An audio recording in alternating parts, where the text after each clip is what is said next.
Okay, hey everybody, this is the Agnihotra Lady, D. Jones Davis, and we're here at Shantiville Institute at the Shantiville, Atlanta location located in Conyers. And I wanted to follow up to the part one video where we filmed a little snippet of our garden class this past Saturday, where the students were going um, through the keyhole garden method that we're doing here in the front garden. Well, actually, it's to the side of the front garden. The front garden is over there where we're doing beans and peas. Okay. So, this technique, the keyhole garden technique, and I'm going to walk around to the other side so you can see what it really looks like. But you arrange natural materials and mainly logs. If you don't have logs, you would do large stones and things like that to form an area in which to build a bed, a natural bed. And it was developed with the CARE organization, I do believe, along with the Africans in South Africa, in areas where they had poor soil and they're trying to quickly build soil and grow food. So let me walk around to the opposite side so you can see why it's called a keyhole. I like to say that it looks like a heart. So think about that. See, it looks like a heart. So remember that when you're growing food, you're putting all your heart and love into growing. So you can see at the time of the garden workshop on Saturday, we ran out of logs because we picked up logs that morning that we got from free from some people nearby and on Facebook Marketplace in the Conyers area. So I just found some other things after the garden workshop. These little smaller sticks from we had a tree fall in the back of the back garden a couple of years ago, and Justin had come by and um, got a chainsaw and cut it up, and these were some of the smaller pieces. And I forgot about that when we were teaching the garden class because we had not planned to do any teaching of this method, but we were planning it, but we weren't really planning to do it for the class. So now this longer log that came from my neighbor. We had a severe storm here like a month ago, and he had to pay someone to cut down a rather large tree that had fallen on top of two trees to the side. And you can't see it, but way to the side of the property to the left. So the guy, when he was hauling it off with his bobcat, I had him bring this piece here, thinking that he would chop it in pieces, or someone would chop it in pieces, but that didn't happen. But that's bordering the back of the keyhole. So let me explain to you how this works.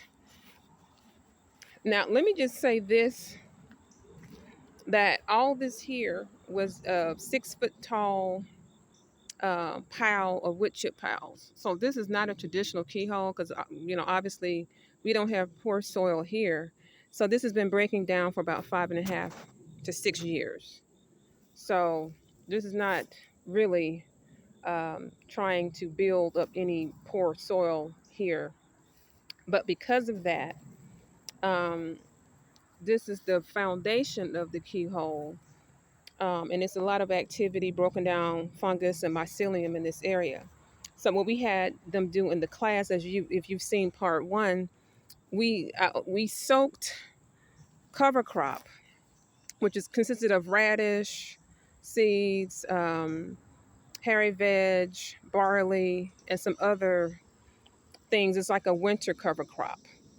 And so we had them sprinkle it here throughout the bed, and then we layered it with a little bit of soil, and then some soil without cow manure, and then some soil with cow manure from our cow pen in Tuskegee, from our main farm in Tuskegee, Alabama.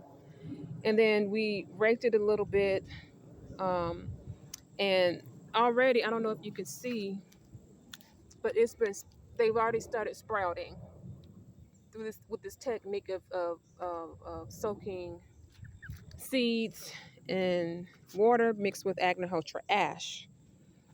And of course, you know that we teach agriculture here. So you see this chicken wire here. So the whole thing of having a keyhole garden is that you don't walk through the garden on top of anything that you plant. You don't do that anyway. But you feed compost your veggie scraps through here, and that feeds the entire garden. So once this the cover crop grows up about 2 or 3 inches, then I'm going to be adding materials. I'll be adding some more of the this wood chips, and I've been gathering, as you can see, some things where I was weeding manually from the herb station that we have. Like you see the lemon balm over there, and then I replanted some what is that? Some green onions. But you fill it up with all sorts of things. So your debris, and you can have some also green clippings too. But this is like from a cedar tree that Ronnie um, cut down. He did some pruning of a tree, the cedar tree that's near the water catchment system back there. And then this is just from, I think this is from where El Rico came by, and he did some weed whacking with the reed trimmer. Okay, so these are all the sides, as you can see, of the keyhole garden design, which is a permaculture technique because you're using items that you have on your property or nearby, natural things.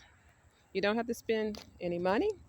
Some of you may not have good soil, so you may have to buy soil, but obviously we have good soil because we get it from the cow pen. And we're clay-based soil over here, so we always have them in with soil from the cow pen mixed with cow manure. So from our location, our main campus in Tuskegee, Alabama. So I didn't realize at the time that there are some other medium-sized wood pieces to the back. So that's why I have this up here, because I'm going to fill that in that back area that I just showed you, where we just built it with like bark and the smaller pieces. So that's why you see the wheelbarrow here with these log pieces. So right here, this is where I'm going to remove that and put the bigger pieces. So it's one solid piece. I was just improvising. And I want you to see that because that's all permaculture design is about. You observe what's in your area, you use it, and you're working in sync with nature. And so Ronnie had found the bark of some of these logs, and he improvised. That's all you're doing. Okay?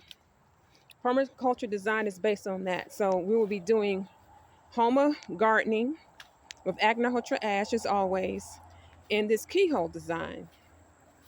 And so all you would do as you are planting things, you would just feed your compost to the top of your chicken wire. If you have something mesh or something that you have put it in a circular motion so that way you can feed your compost here. And then what you do is, and we're going to put more wood chips around here to make this more solid so it won't fall apart.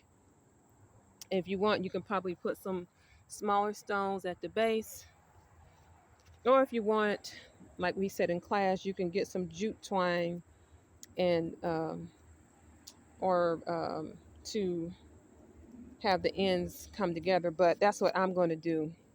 So that is it. A quick summary of the keyhole design that we did here.